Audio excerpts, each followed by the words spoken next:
Hey, John. Hey, Eric. Welcome back. Thank you. I officially now have a son-in-law. Congratulations. The wedding was fantastic. It was beautiful weather. Everything went, I don't want to say perfectly, but everything went 99% perfect. And that was That's awesome. way above That is expectations. more than you can hope for. So, Oh, that's good. I'm glad you guys caught the weather. yeah, the one thing I also caught was wedding was Saturday. My wife and I took just us vacation, stayed overnight in a place. The drive home on Tuesday, so we stayed somewhere Sunday and Monday. The drive home on Tuesday, I came down with the worst cold. Oh, And that's probably, you can hear it in my voice. You do not sound well. You do not sound well. But it's unpleasant, and I am done with having a cold. You're welcome to 3 days after being around a whole bunch of people. Exactly. I hope your daughter and son-in-law are not sick on there. No, they are having. They presumably glad-handed. No, and they had the whole dance party, and they bopped around. They are living their best lives on their honeymoon, sending us pictures of what they're eating, where they're going, different things. So it'll be fine. That's awesome. It couldn't have been better. I mean, it was fantastic. So yeah, you can say that after the fact. Yes. Don't jinx it beforehand. But I'm glad to hear that. Yeah, I think glad to hear that. The other thing that so in my downtime, I got a little USB-C side monitor that's thinner than a laptop. It's just, and I played around. I see you have the same box. You said it was good, so I bought one, but it's still in the box. Yeah, I loved it because when I would have 15, 20 minutes to just sit down, I would load up Claude because I've just been sending myself to-dos. Do this. I have like 15 little side projects that I've been working on for 20 years, and I am finally getting to the point where I can complete them because I don't have to write the code anymore. I just have to tell Claude to do it. But right. I am mostly annoyed, and it's all automated now. I mean, and you know this, I can now have it automated to, as soon as I push a check-in, a build will eventually show up on my phone in test flight for me to play with. It's fantastic. It's pretty awesome. However, in messing with Claude, I am not a fan of JavaScript. Never really have been. Claude. What about TypeScript? Potato, tomato. Claude insists on installing Node for some of these and don't. And it wants to install Docker. And I'm like, I don't need Docker. And I convinced Claude that it could just use Apple containers. But it kept, and I would say, I do not want to use Node. Do not ever try to install Node. It would try to install Node all the time. So I finally relented because, I want it to check my websites and, it'll pull anyways. And there are other tools in I'm starting to mess with different MCP servers. And anyways, I finally relented. I let it install Node, but I stuck to my guns, and it has figured out that Apple containers do just as good as Docker. And it doesn't need to do that. Okay. And then my last That's good. fantastic bit of news is for over a month, I had lost my Spotlight search capability on my phone. I use it all the time to find apps where you swipe from the top. This. And I start typing the first 3 letters of the app, and it shows up, and I do, or any type of Spotlight search. I do that all search the time. In my mail. I lost search in my mail. I lost search everywhere. iOS 26.5 fixed the search. So there's nothing in the notes that say it fixed the search. I was going to say. I just know for me, my month of hell is over and search is back. So that's good. That was good. Almost, anyways. You're like, you trying to drive me to my Android phone? Like, I do like that. The Google Pixel is a quality phone, I tell you. Anyway, awesome. So that's me. That's good. Okay. Well, welcome home. And I'm glad everything went swimmingly. That's better than stories you'll look back on later and be okay with. Yeah. Yeah. That was good. Well, we had I guess it was a long weekend. And my parents were in town. So my something fun will be related to something we did Saturday. Okay. So I'll save that for later. But I will say that checked the bees on Sunday with my mom. So my mom got all geared up in my old bee suit, and stuff like that. And we go out, and of course I'm thinking, well, if I needed to eat, I put out that empty hive box out there. Mm-hmm. Guess what was going in and out of that empty hive box that I put out there because my wife said you should put it. I caught a third swarm in the empty hive boxes out there. Karma is coming back in your favor. I hope so. Yes. Well, kinda. Because the bees giveth and the bees taketh away. It's usually taketh away for you, so I'm going to relish in the giveth. It is true. Well, they occasionally give honey. They give enough honey to keep us in honey, but. Well, it turns out that the hive I bought from the lady, the queen, either they killed the queen. Somehow the queen is gone. Oh. So that hive is on a death spiral at the moment. So got a hive, lost a hive, or losing a hive. I did Tuesday. I guess that was 2 nights ago. Was the last Tuesday of the month, so the bee meeting.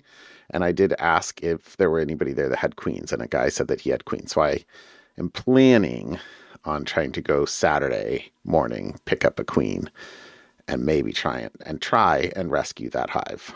I don't know if I can do it because it's sort of beyond there. Anyway, okay. I don't know. So we'll see. Okay, I'm willing to give it a shot. But so that was cool. That was good. So had a good weekend. Glad to have my parents and actually their 55th anniversary is this week. Oh, it's pretty crazy. Nice. They do not seem like they should be that old because I do not seem like I should be that old. I do not feel like I should be that old. I hear you. I guess I am. I'm not old enough to have a son-in-law, but there I am. 1,000,000% agree. Yes. Yeah. Okay. All right. Hit me up with the topic. What'd you bring? So, ransomware. And I'll be honest, I'm still wrapping my head around how someone builds an entire corporate empire selling nothing but pillows. I guess the margins on shredded foam are astronomical. The MyPillow guy has reached a new level of notoriety and has attracted high-tier cyber attacks. Having officially surfaced on the dark web. So, this past weekend, May 24th, a ransomware group apparently added MyPillow to their dark web name and shame portal. Okay. So, if you're paying attention here, that means the company is staring down a major deadline. The ransomware group called Play has given them until tomorrow, tonight's Thursday, tomorrow, Friday, May 29th, to pay some undisclosed ransom, or they're going to dump everything they stole on the internet. What do they have? They don't know. We don't know exactly yet. They haven't said exactly yet, but they claim to have stolen employee tax information, payroll records, and ID documents. Kind of data that means everybody gets free credit monitoring or whatever the thing is. So please go freeze your credit right now. The MyPillow guy, they haven't publicly confirmed the breach, so we don't know anything about it yet. But there you go. My pillow is apparently the recipient of a hack, and stuff is gone. So your pillow dollars gone to waste. That's a mighty nice pillow you have there. Be a shame if something happened to it. Anyways, that was mine. Is the ransomware still a thing? We talk about AI all the time, but ransomware is still a thing, and even pillows are not immune to getting hacked. How do you make a fortune off of selling pillows? There are many companies that have made a fortune off of one minor little thing. I need to find my one thing. Think about how much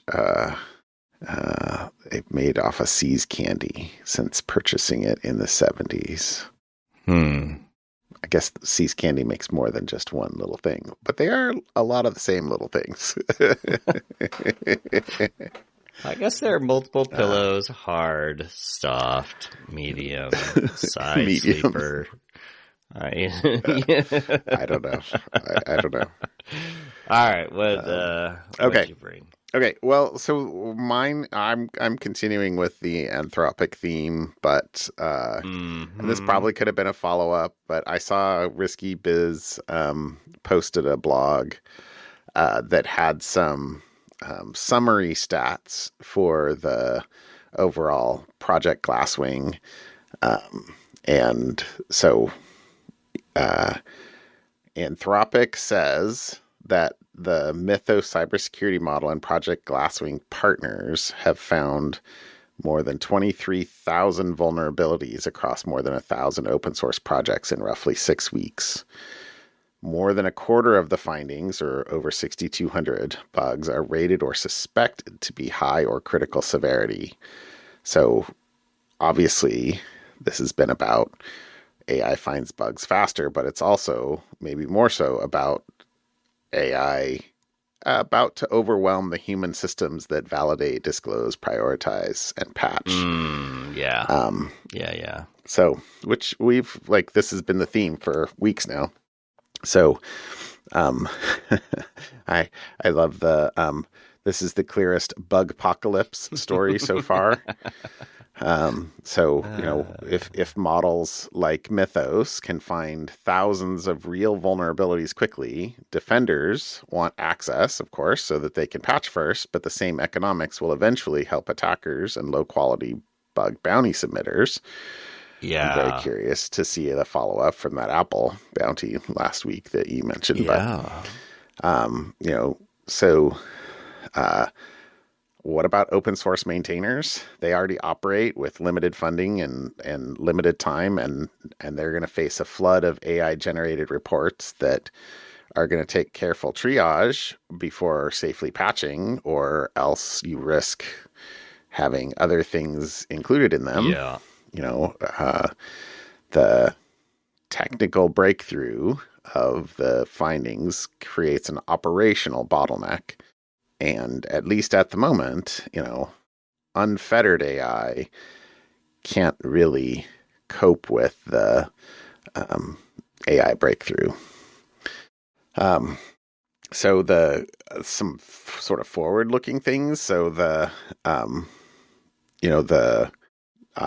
been more than 1,500 of those 6,200 are have reportedly at least been confirmed as legitimate, with an expectation that number would rise to 3,900 or more of the 6,200 as analysis continues. Many fixes obviously are already being shipped for companies that got access early. The fallout, I haven't yet seen a ton of fallout from oftentimes and frequently when fixes are shipped is when the exposure actually happens. From reverse engineering the fix, but I haven't seen a ton of that yet.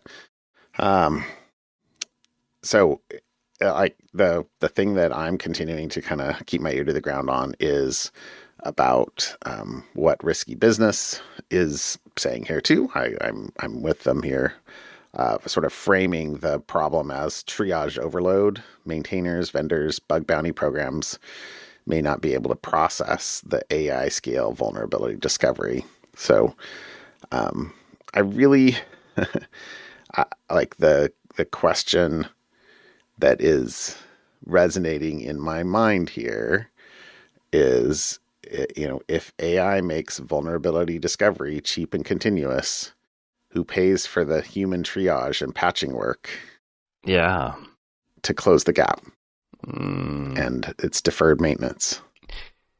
Right? Yeah. I think it's going to be a shift in how people even approach things. Do we allow automation? I mean, automation has done fantastic things, but since you can automate, like you say, inundate some poor open source maintainer with thousands of issues, because you know what you can automate? GitHub issues that are of at least sufficient quality that you have to look at them, and stuff is going to sneak through. Little tiny tweaks, little tiny patches. Hey, let's fix the shift left. And it's just going to be, because what are you going to do? You're going to use an AI to evaluate your PRs. To evaluate. Yeah. And, I did notice that Anthropic released Opus 4.8 today. So I did see that show up as an option. Just a little bit better.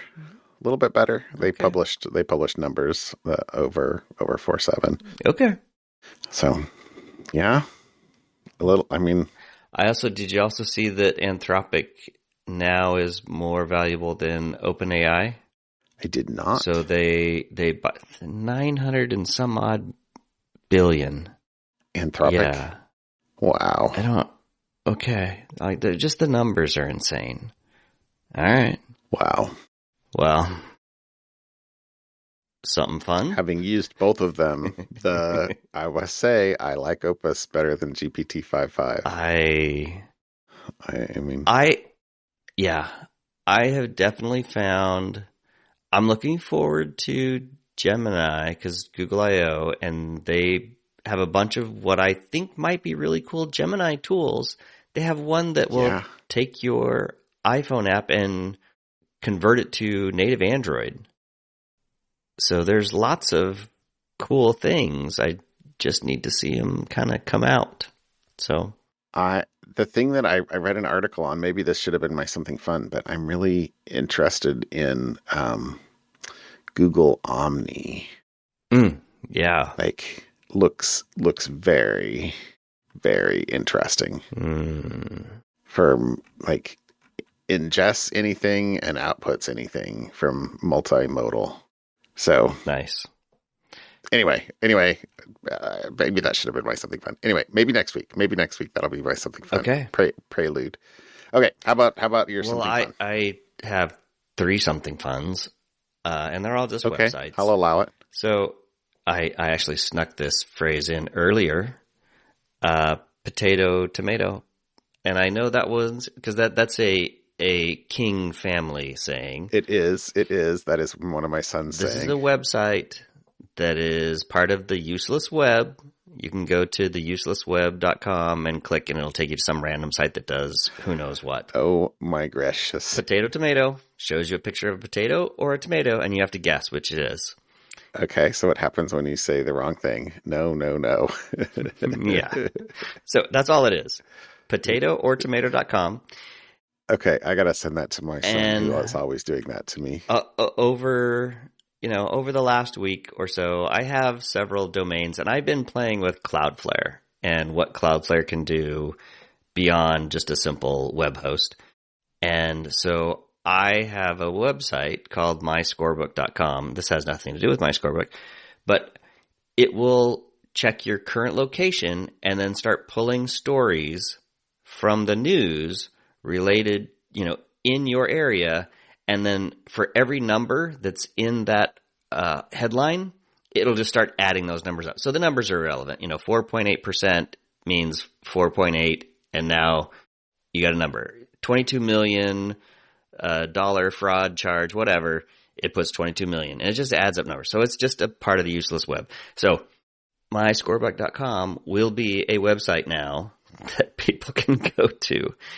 But it was a Cloudflare thing because of cores and certain things you had to do. You could build these little Cloudflare workers that go do things on your behalf.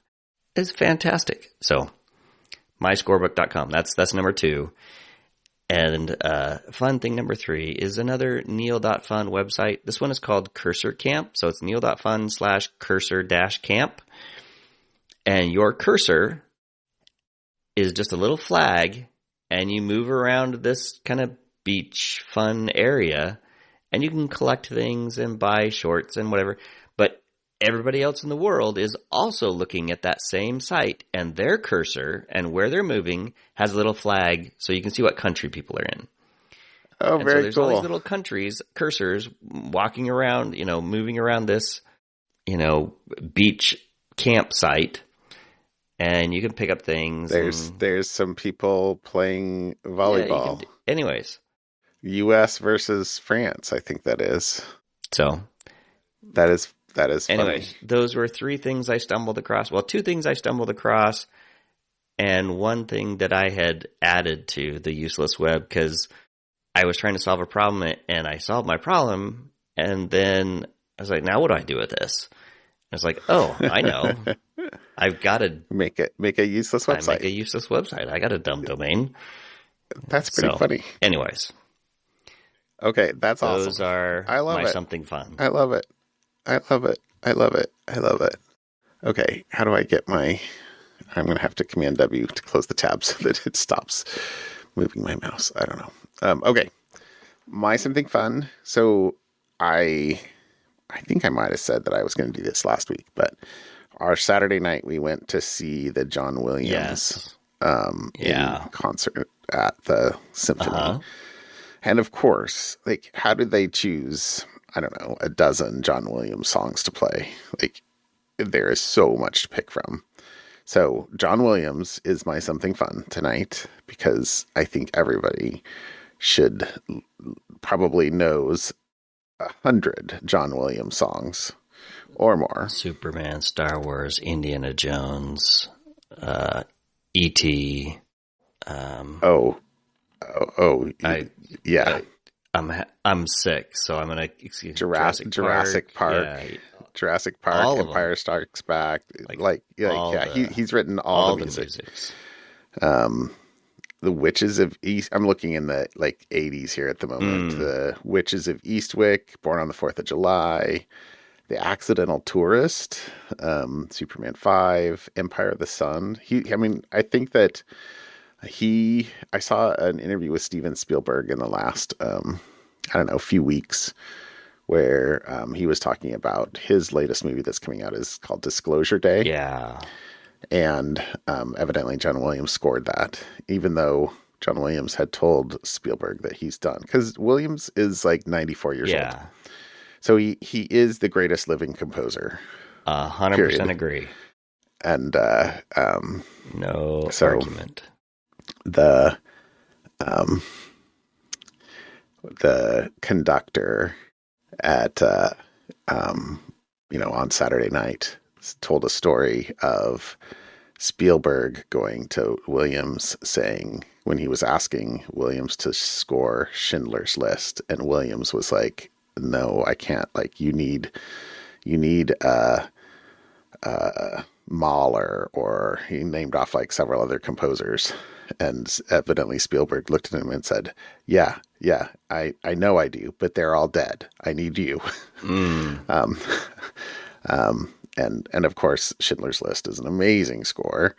They played one of the songs. That was obviously the story before they played the theme from that there. But yeah, I'm looking at this list always, which I totally remember as a wonderful movie. Home Alone, Presumed Innocent, Hook, JFK, Far and Away, Jurassic Park, obviously. Sabrina, I remember that movie. That was awesome. Sleepers. more Jurassic Parks, Amistad, Saving Private Ryan, Mm-hmm. The Patriot, AI, Harry Potter. You didn't say Harry Potter. I mean, anyway, Yeah. he has literally written all the music. Yes.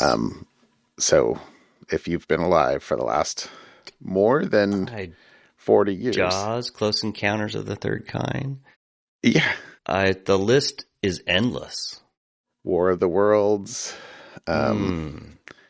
Anyways, Yeah, War Horse, Lincoln. I am Anyway, jealous. so That go would have listen been to a this. But fantastic concert. one of the things is I'm going to put the Wikipedia in the Something Fun link here. Mm-hmm. But as I was perusing the Wikipedia link, well, actually, I clicked into the list of compositions because it's too large for them to include in the main Wikipedia page. But I found because he started it at early, like, I don't know, in the 60s.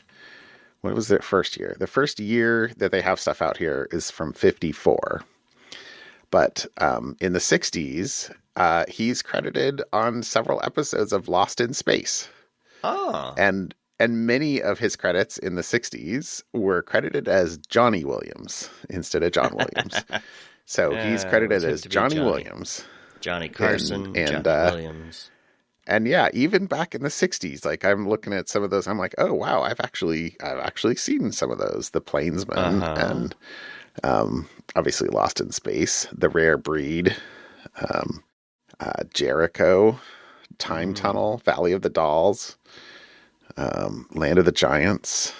Oh. Anyway, you can't get enough. So after we were done, I actually asked the Amazon box to play songs by John Williams and have been listening to more since then. Oh, that's fantastic. It's honestly a little unbelievable. Yeah. How can anyone be so talented, so prolific for so long? Yeah, pretty much anything by Spielberg or Lucas. Yeah, 100%. Yeah. Okay. Well, good stuff. Anyway, thanks, John. Can't go wrong. Yeah. All right, my friend. Feel better. I hope that to. I really hope to. Yep. This is getting old. All right. Well, and welcome back. We'll see you. I'll talk to you later. Bye. Bye, Eric.